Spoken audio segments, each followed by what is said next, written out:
বৰ্তমান সময়ত ছাত্ৰ ছাত্ৰীৰ কেৱল পুথিগত শিক্ষাই নহয় বিভিন্ন ধৰণৰ দক্ষতা বিভিন্ন ধৰণৰ কো-কাৰিকুলাৰ এক্টিভিটিছ এইসমূহৰ প্ৰয়োজন হয় জীৱনত আগবাঢ়ি যাবৰ কাৰণে এতিয়া এই অঞ্চলটো নামচুঙি বৃহত্তৰ চুঙি অঞ্চল নামচুঙি বুলি ক'ব নোৱাৰি বৃহত্তৰ চুঙি অঞ্চলটোতে তেনেকুৱা এখন স্কুলৰ অভাৱ পৰিলক্ষিত হৈছিল সেইবাবে ৰশ্মিৰেখা মেমৰিয়েল ট্ৰাষ্টে এখন ভিজন ইণ্টাৰনেশ্যনেল স্কুল নাম দি এখন স্কুল আৰম্ভ কৰিবলৈ প্ৰস্তুতি চলাইছে আৰু অহা বৰ্ষৰ পৰা 2025 বৰ্ষৰ পৰা এই স্কুলখন আৰম্ভ হ'ব বিদ্যালয়খন ইংৰাজী মাধ্যমৰ হ'ব আৰু কো এডুকেশ্যন হ'ব সহপাঠ্যক্ৰমিক কাৰ্যাৱলীক বিশেষভাৱে গুৰুত্ব দি স্কুলখন আগুৱাই লৈ যোৱা হ'ব বিভিন্ন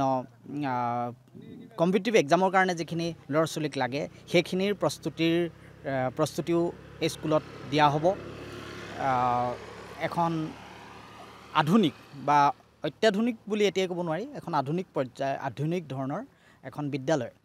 গঢ় দিবলৈ আগবঢ়া হৈছে যাতে আন্তঃৰাষ্ট্ৰীয় ৰাষ্ট্ৰীয় নহয় আন্তঃৰাষ্ট্ৰীয় মান সম্পন্ন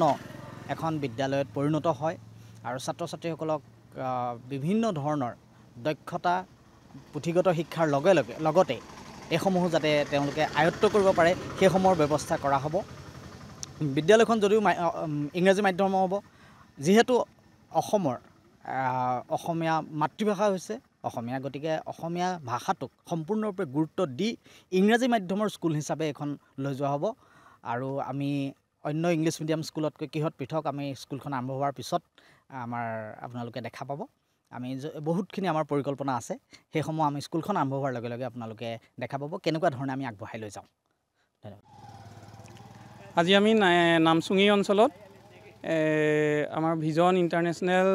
স্কুল বুলি আমাৰ যোনটো সপোনৰ প্ৰকল্প সেইটোৰ আধাৰশিলা স্থাপন অনুষ্ঠানটি সমাপন কৰিলোঁ ইয়াত স্থানীয় বহুকেইজন ব্যক্তি উপস্থিত থাকি আমাৰ প্ৰকল্পটোৰ বিষয়ে আৰু বহুত দিহা পৰামৰ্শ দিলে আমি এখন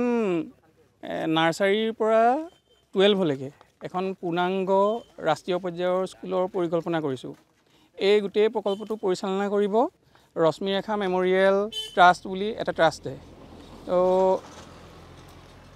সময় লাগিব অলপ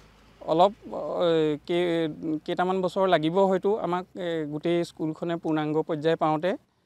আমি আশা ৰাখিছোঁ ভৱিষ্যত দিনত এই তিতাবৰ নামচুঙি অঞ্চলটোত এখন ৰাষ্ট্ৰীয় পৰ্যায়ৰ স্কুল উপহাৰ দিব পাৰিম বুলি ধন্যবাদ